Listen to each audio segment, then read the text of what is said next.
ED was used to be something that guys in their 40s, 50s, and 60s would get. It's like trending downwards. 30 guys in their 30s, guys in their 20s. The stats are pretty crazy.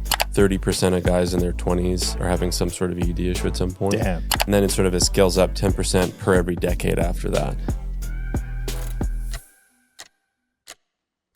Wherever you guys are watching this show, I would truly appreciate it if you follow or subscribe. It helps a lot with the algorithm. It helps us get bigger and better guests, and it helps us grow the team. Truly means a lot. Thank you guys for supporting, and here's the episode. All right, guys, we got Jackson Hightower here today. Very powerful message for guys out there, man. There's a lot of people struggling in their sex lives, so thanks for coming on to educate. It's my pleasure to be here. Thanks for having me. Yeah, dude. How'd you get started in this journey? 15 years ago or so, I started studying the erotic arts, Tantra, Taoism. I had some pretty challenging experiences when I was younger as a result of never really being educated in the space. You know, I would be intimate with women, had some challenging experiences, premature erectile dysfunction, not really knowing how to navigate a woman's body. And so I was introduced to David Data when I was 25, and I just sort of, went on that path. He's one of the great sort of masters of like masculine and feminine polarity and dynamics. And I really just like went down the path pretty hard. And I'm a big learner. I love to explore, I love to experience. And so I got into it and I started navigating this path all, on my personal life, kind of like didn't tell any of my friends. Right. That was outside of the professional stuff I was doing. And here I am now. So That's cool, man. Yeah. Sex ed class in high school was a joke. It is a joke. I didn't learn. Yeah. I mean, teachers aren't really well equipped to discuss these types of topics. You need some sort of specialized training or understanding and so they're just giving you like the basics, like here's how to put on a condom and you can have a child when you have sex without a condom. But there's so much more nuance to it, you know? I don't think they should really teach anything at school. I think it should be taught outside of school or with some sort of apps or programs or things like that. Because right now, kids are being educated by right. That's really where the education comes from, and then that's a whole nother, conversation. Yeah.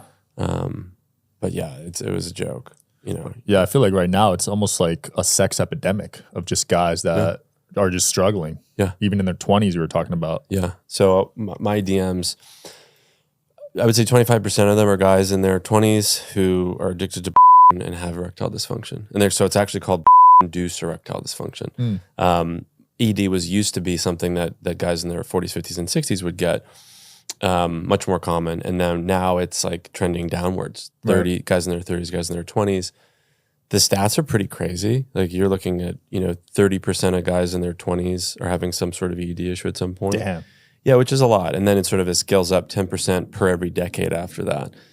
And it's just astounding, you know? And so PIED, they call it, is like this new thing because of the prevalence of just it's so easy to find and to navigate, So is it a mindset thing where they're getting turned on by certain videos and then when it comes to real life stuff, they just can't get it up? Yeah, so creates this like non-real situation, right? Which is, it's a fantasy, it's a movie, it's shot with actors and they're, performing, etc. And what happens is they've done a lot of studies and they say that sort of acts like a drug on your system. So the dopamine reward response pathway. Dopamine is the thing that makes you happy, right? We go online, we're getting dopamine hits from likes and follows. So similarly, when a guy's watching and sort of like the intense visceral nature of the videos that are being created nowadays. Before Playboy is a static image, right? You're looking at just a picture of a beautiful woman naked. Well, now it's much more than that, obviously. And so when a guy's like, okay, cool, I want to be happy, I want to get out of this like depression or slump or whatever it may be, the body says, what's the quickest path to pleasure? And so they've been habituated to watching the dopamine goes up, up, up, up, up. But what happens is you need to keep getting that high and that novelty, and the intensity gets higher and higher and higher. And the novelty of the needs to get higher and higher and higher. So you're going from straight to, maybe it's homosexual to three-ways to gangbangs to all sorts of different kinds of. It's much more intense, faster, quicker, harder. And the neuroplasticity in the brain is actually changing. So video can really affect the neuroplasticity in a way that a static image really can't.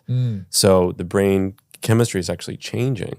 And so when you're with a real partner, it's never as intense, right, as that like hard, quick, fast stuff. And so, guys are watching. I think the average time is like 10 minutes worldwide, like they're watching it. Guys in the US, it's actually like less. I think it's like 7 or 8 minutes. And so you're getting into this habit of like quick, release, and then, this satiated feeling. Well, that affects a lot of different things. Absolutely. It makes you not want to necessarily, find a partner, right? You're getting on dating apps because it's easier. Well, it's if I'm satisfied, right, and I'm going 3 times a day, well, why would you want to go out? Well, you don't have the energy to go out. You don't have the desire to go out because it's just sort of just like you're just dissipating all that energy. Totally draining you. Totally. 3 a day is nuts. Is that people doing that? That is crazy. Oh yeah, 3 a day. I've never done 3 a day. Yeah, I mean 3 a day, and some older guys who are my clients, it's 3 a day. The guys in their 50s, 60s, crap. And so I think obviously the pandemic didn't help, right? The pandemic, I think revenues in the industry went up like 25 to 40% after the pandemic. I can see that, yeah. Which is like everyone's at home. It's like, what am I going to do? And then guys post-pandemic, it's like, okay, well, I'm going 3 times a day. They don't have the vitality anymore. Like that's a really important energetic source, right, for your body. So yeah, it's wild. It's a really interesting time. So that right coupled now. with the testosterone epidemic right now. Testosterone and then sperm counts, T levels, there's sort of conflicting studies on what's happening with guys' T levels. Some say it's 20% over the last 40 years. Some say it's up to 40% on average. There's obviously a problem, right? What's happening. And so the T levels dropping plus, the increase in just the availability of it, right? You can get it anywhere. Yeah. It's a $100 billion industry. In the US, I think it's like 15 billion. Wow. Out of the whole world. So the world is 100 billion. US, it's 15 billion. Yeah, that's nuts. I mean, 17 of the top 100 sites are sites. And this is a really cool, interesting. So 35% of all downloads on the internet are. No way. Yeah. Holy crap. Yeah. So I mean, it's just like, it's rampant. You're like, well, how do you put the toothpaste back in the tube? Yeah.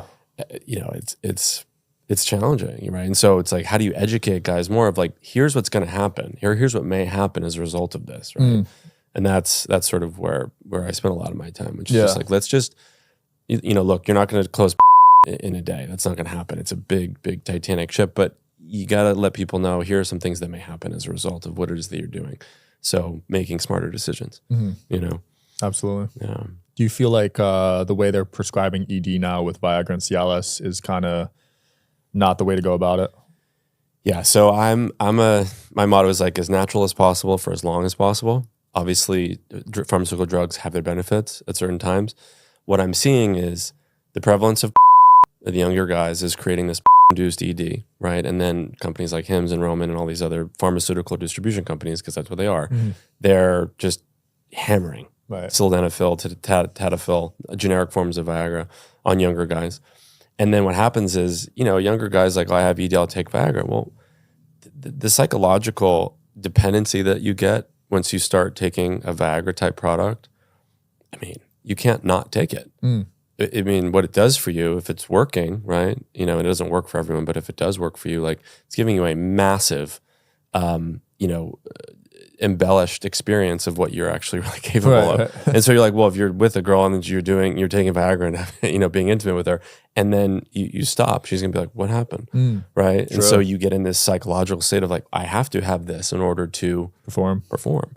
And it's super dangerous, super dangerous. And so I'm always like, guys, like you have to remember, there's no such thing as a silver bullet. You have to make sure that like there's a consequence to every action that you take. And if you're going to take something that's going to give you a false sense of, capacity or skills, what's the downside of that, right? A, you're going to have to take it for life, right? B, there's a lot of physical side effects of it, but then the psychological side effect of like, well, what's going to happen if I don't have this with me, right? And then I can just pop it. So I'm concerned about a lot of stuff, that's happening. And I think that these companies, because they're so well funded and they're making billions of dollars, they've done a really good job of decoupling. It's like, oh, it's a Hims, right? Well, the bottle, if you've seen a bottle of Hims, it just says Hims, but it looks like a pharmaceutical bottle, but it doesn't have any of the other writing on it that you normally branding find. it. You got to admit their branding is they're doing a tremendous job of decoupling the psychological stimulus. Like, oh, it's a Hims. It's not a drug. It's a Hims. Right. Well, it's actually sildenafil, tadalafil. I don't know how many guys know that those are just generic forms of Viagra. Wow, I didn't know that actually. There you go. I wonder what Blue Chew is.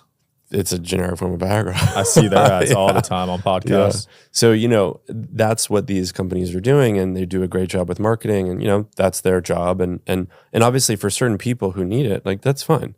But I just am, I wary and I caution guys. I'm like, hey, there's going to be a negative side effect, and you want to be really mindful about what that is and make the smartest decision possible with the most amount of information that you have. Right. Because there are, creating an herbal V product, like, no one's really done it yet, but like there are ways that you can help your system and help the root, right? Because Viagra is never healing the root issue.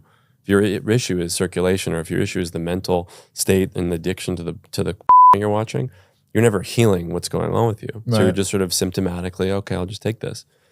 And that's not, dangerous. Yeah, it's not a good way to live your life. But we're in this quick fix culture. Right.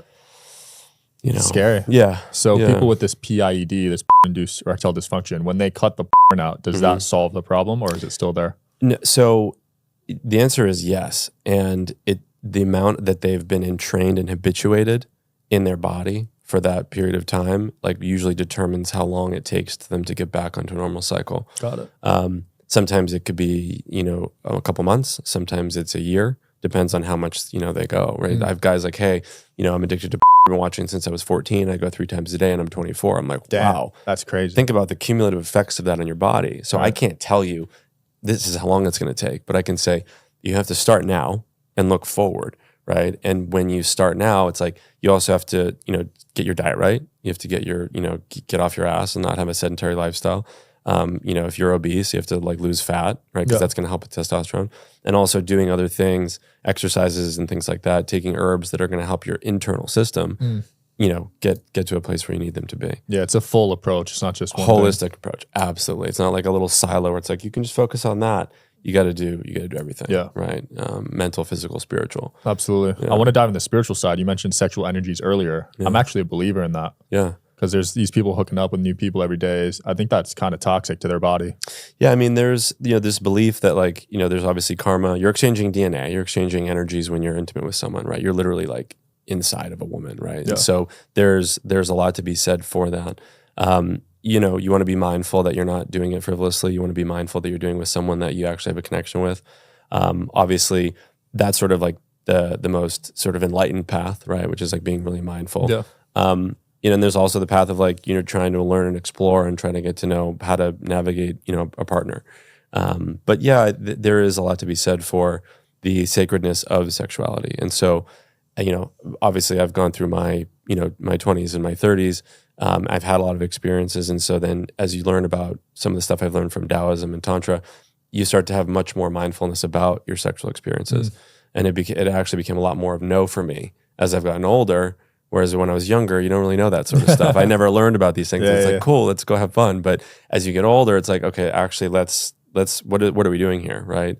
And also making sure that the partner has agency in the decision-making process. Right. So that you're both on the same page. Yeah, I think we should change the narrative because as young guys, you're taught to just go out there, get your body count up, and the cooler you are, the more bodies you have. Right. But I think we should change it. Yeah, I agree. I believe that having experience that's consensual, that's respectful, where both partners are clear on like your goals and what you're available for is really important. Yeah.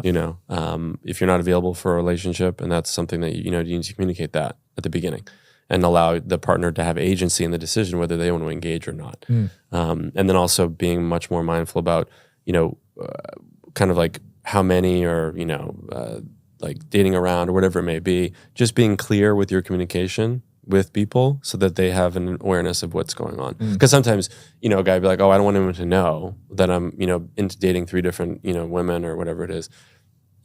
We come to the age where it's like, you got to be clear and upfront with that sort of stuff. Right. So, and if they say no, that's you got to deal with it. And then you got to focus on, the partners that you have that are interested in that. Absolutely. And more, finding more celibacy. But again, that's tough as a young guy. It's like you want to go out and you want to like be intimate. Sex is the most fun thing on the planet to do, in my opinion. Yeah, it is pretty so fun. it's like the hard little, path that you have to navigate. One of your most viral clips was you said not to go out on a first date over dinner. Yeah. That's probably 80% of first dates. I know. It's like, so it's just played out. Like, so, and obviously like this is my perspective, but I want to learn as much as I can about someone on the first date, right? Yeah. You can sit there and talk to somebody all day long and they're on their best behavior and whatever. But if you're doing an activity or you're doing something that creates a bit of like a stressful in situation to see how they react, right? Or to see if my goal is like, I want to be with someone who's athletic and fun and can do things like that. I want to see them in the situation so that they understand how they react to stress, how their bodies move, things like that. So I usually encourage guys, you know, yeah, you can always go out to dinner. That's sort of easy, but it's just kind of played out, right? So it's like try to find something a little bit more creative to do where you learn more about the variables of what's important to you in a shorter period of time. Yeah. And learning through their actions, not necessarily what they're just talking about to you. So, you know. I like that. I like that. It's just like a different little, you know, and also encouraging guys like, yeah, be more creative. Like, you know, go find something else to do that's fun, right? Yeah. So that's, you know, because I go to dinner dates still, of course, but also like I'm encouraging myself to say like, okay, let's do something different. Also to see how they react. Yeah. Are they interested now? Are they just trying to get, you know, a meal, whatever, you know what I mean? Like there's a lot of that. Yeah, dinner dates aren't the move because if you'll know if you like someone pretty quick, I feel like. Yeah. So you could be on the main entree and you'll be like, I want to leave at this point. Exactly. I don't even want dessert. Exactly. You know, going on walks, doing activities, like finding something to do that's a little bit different is always more fun. It also adds like an element of like, oh, this guy's a bit creative, right? The woman's like, oh, he's cool. He's doing something slightly off piste, which is nice. Yeah. So yeah, I always tell guys like, have a little bit more fun with it. I feel that. Yeah. All right. So do you believe men and women can be friends without any sexual attraction? So yeah, look, there's always, the answer is yes. Some of my best friends are women. Are you interested in coming on the Digital Social Hour podcast as a guest? We'll click the application link below in the description of this video. We are always looking for cool stories, cool entrepreneurs to talk to about business and life. Click the application link below, and here's the episode, guys. We've never been sexually intimate. And you never were physically attracted to them? Nope. And I learned so much from them. And, you know, I grew up an only child. They didn't have any brothers or sisters. And they're like sisters, right? Where it's like I learn, we grow, like I get insight from them on how women are. Because women are complicated, beautiful, complex beings, right? And so what better, how are you going to learn about women if you're only hanging out with guys? True. Can't. Yeah. So I spent a lot of my 20s and 30s really spending time. I had great, you know, girlfriends who taught me a lot about how women are, right? And you get to have insights. You get like it's like a you know, I don't know. It's like you get it like an entree into like their lives in a way that isn't sexual. Yeah. I have had female friends who we were intimate when we started, and then we realized it wasn't the way to go, and then we became friends. Interesting. Yeah. So that's another, you know, something that also can happen too. And they've become incredible, you know, mentors and guides for me, and sort of like how to be and approach and, you know, be with women. So yeah, I think it's totally possible. And I think it's really healthy because we live in a world where it's like there's men and women, right? If you don't know how to integrate with them in a way that makes sense. You know, we don't live in this culture where it's like the guys are going out and hunting and the women are in the village doing the community stuff. Like we live in a very integrated society. So I think that's the best way to do it. Yeah. I think you have that control over your biological sense, right? Because as men, we are programmed to reproduce. Absolutely. So we are attracted to multiple girls. Yeah. Yeah. We have a biological imperative. And at the same time, you know, the decision to be intimate is always with the woman. Right. She has the final say. That's true. You know, so I think that if you have discipline, you know, in your own life. Now, again, if you're in a partnership, your relationships with them may shift and change. If you're married, your relationships with those female women may shift and change. But the reality is, it's like it's good to have other female influences in your life. And I think for women to have guys that are friends, just so that they can learn about men. Same thing. You know? Yeah. Have you ever experimented with like open relationships? I've never done it. Okay. It doesn't really work for me. All my relationships have been monogamous partnerships. Yeah. I think that it's sort of like this idealized world that you can, you know, again, open relationships is where like you're either in you're in a polyamorous relationship where you have multiple girlfriends and you are in a relationship with each of those women. Then there's open, which is like you're in a relationship with one person, but maybe you're sexually intimate with someone else. Yeah. It's kind of just like, I don't know, what are you not getting from your partner, right? Is your partner a real match for you or not? I think it's very rare to find something that really works. Because, you know, when you're intimate with someone, especially as a woman, there's a lot of emotions that get involved. So for me, it doesn't work. I don't know a ton of people who it works really well for. I don't know any. you have to communicate so well. You have to be so evolved. You have to have boundaries and whatnot. And I think it's an exercise in like how much you can handle, right? Because if you're in an open relationship, then that woman maybe also be sleeping with other men, Right. and is that something that you want, right? Especially if you're getting to the point where like, do you want to have children and family with this person? To me, I'm not into that. No, I'm not. Especially the energy transfer too, because you don't know what kind of guy she's hooking up with, and then you're inheriting that energy. Exactly. Yeah. Yeah, I don't think it could work. Yeah. Do you have a lot of guys message you with insecurities? Yeah. Like about their size? A lot of guys have performance anxiety. And again, part of it's because you're being entrained in learning how to have sex from watching. Right. And, they recruit guys that are hung well. Yeah. And it's like it's a movie, right? It's not a real, there's actors doing things and they're actually having sex. But if you're learning that like, oh, that's what sex is supposed to be like and that's what my supposed to look like, then you're like, oh, 50% of guys have a that's under average size. Yeah. And you're like, well, like where does that leave? Where does that leave half the guys in the world? Yeah. So that creates a lot of insecurities. It creates a lot of lack of desire to go out and be intimate with women because either they don't have the size they want or they don't have the skills and the performance capacity that they see, these guys in the movies having. And so that leads to them not even trying to be intimate, right? It's like 60% of guys don't even engage in sexual activity because of performance anxiety, because they're afraid of the fact that like they may not be able to do what they want to do. 60%? Yeah, up to, yeah. So there's some interesting data around that, but a lot of guys are hurting, a lot of guys are in pain. Yeah. The biggest word that I get is like, I need help. I need help. I need help because they don't know where to turn. And so, for whatever the issue is, there's kind of 4 main categories, right? Like ED is one, premature is one, and size obviously is one, and then fertility is another area. But also the addiction to is a huge one that I've gotten much more recently. So kind of 5 main areas that I focus on. Wow. But yeah, there's a lot of men are in pain. Yeah. I think globally, and they're ashamed to talk about it. They don't have an outlet. There's shame, there's guilt, there's embarrassment, right? And whether there's religious, things that are involved where, a lot of religion suppresses sexuality and conversations about sex. So, there's something that's happening now. And, my goal is just to let's bring light to stuff and let's talk about it. Let's get people into a different frame of reference, right? Like if you can change one little thought pattern that a guy has about his experience with his own sexual energy, right? That's going to create much more beneficial relationships with a partner, right? How do you have a healthy connection to yourself, right? If you're jacking off 3 times to and releasing and losing all that energy and power, then how are you going to take that into a partnership? Right. So, it takes discipline, it takes drive, it takes effort. But I really believe that men have it in them. We're just inundated with some of the stuff that's it's always, grabbing at us, right? Yeah. Between OnlyFans and that blew up during the pandemic, people just still never got over it. Yeah. It's sort of normalized. It's really normalizing.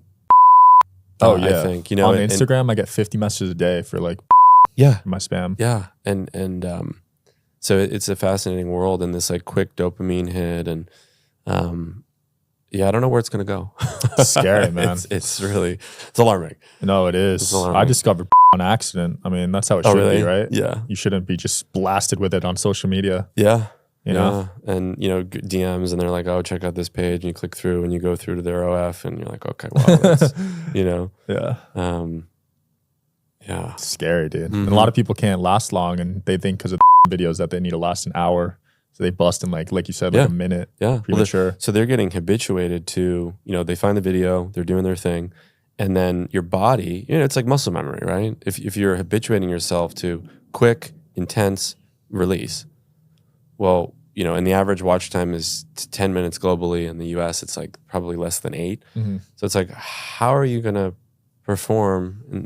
How you practice like you play. You take that by yourself into game time scenario where you're with a woman, and the stakes may be a little bit higher. You're either not going to get it up or you're going to go really quick.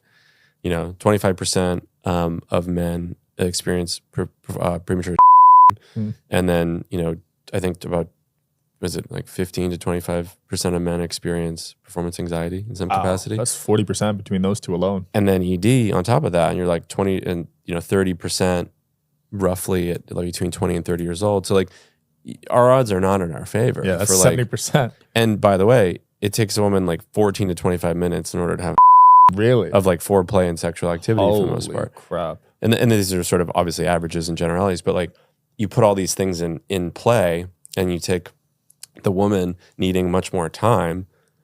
Well, where does that live? This is like a huge gap. Yeah. Massive big orgasm gap. Yeah. You know? Do you get a lot of girls in your DMs complaining? So I've started to get more. Obviously, my content was really geared towards men, but over the last, I would say 6 months, I have a lot more women following and then sending DMs asking, hey, I need some advice or help about my partner. Right. How do I, broach this with him? And, a lot of it is how do I help him the best way, right? How do I get this information to him so that he receives it well? And, what I've learned is that, us men, like we're very sensitive in that area. Like, for sure. That is our most sensitive area of focus. It is our vital force. It's where a lot of our value and our worth is tied. It shouldn't necessarily be, but it kind of is. Right. And so, when I talk to women, I'm like, look, you have to be incredibly compassionate.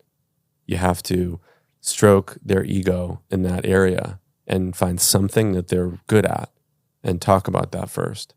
And let them know that you appreciate how it is, whatever it may be. They may need to embellish. I don't know. Maybe the guy's not good at anything. I'm not sure. But you got to stroke the ego and let them know that like this is something they do well, and then slowly integrate some of the other stuff and all the other videos where you want them to encourage them to get better. Yeah. But like emasculating a guy about his size or his ability to last long, whatever it is, like you literally just shut him down. For sure. Totally They're going to deny it. Yeah, totally demoralized.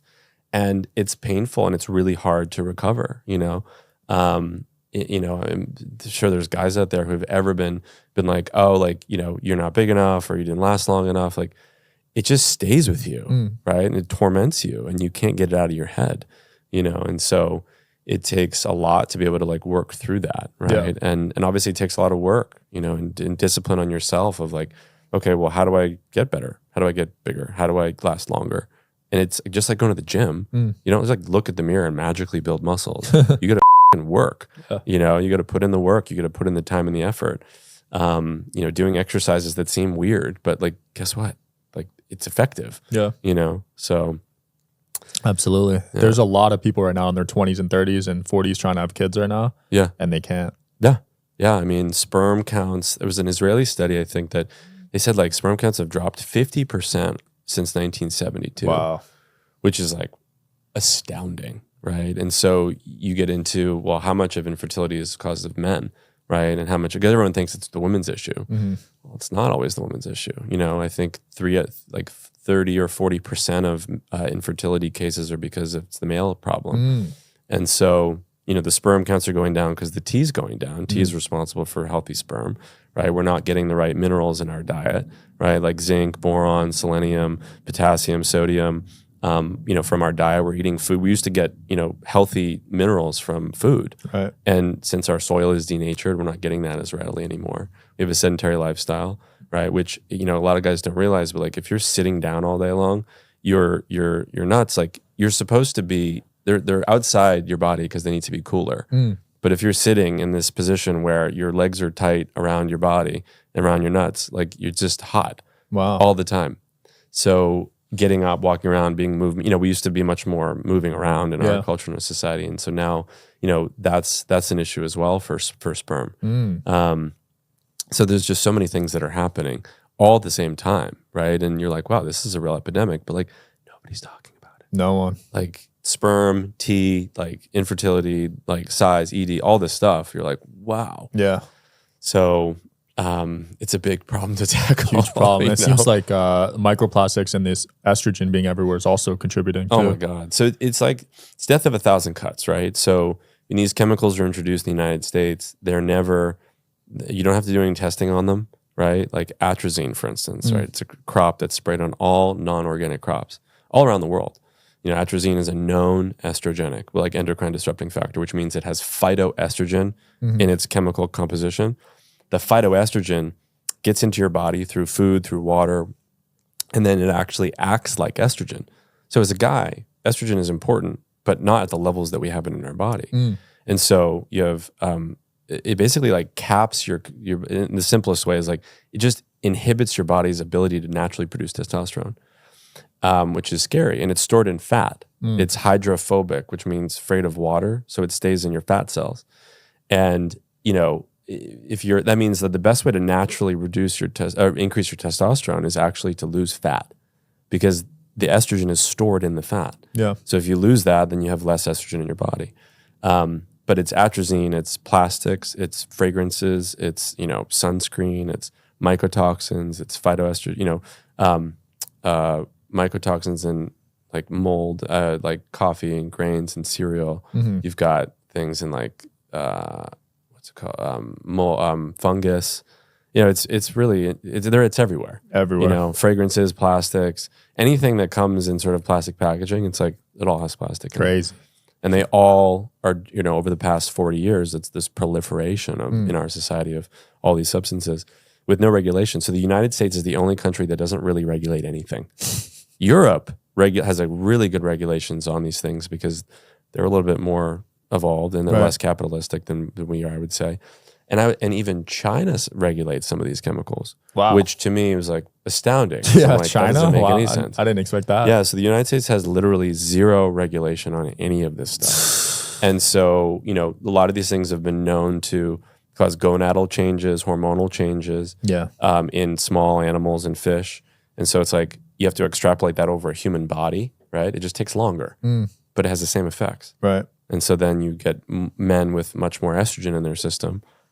Well, how does that affect their behaviors, their actions, the way that they are in the world? The testosterone is the hormone that makes men men, also makes them healthy and virile, helps their immune systems. So testosterone isn't the enemy. Men need testosterone, but it's being decimated. Right. And so as it's being decimated by phytoestrogen, our culture and our society shifts and changes. You know, and we hear about this stuff like men aren't the way they used to be anymore, right? Yep. Well, it's because their hormones are different. So you can't necessarily blame them for it. Right? They're getting inundated with feminine chemicals, feminine hormones.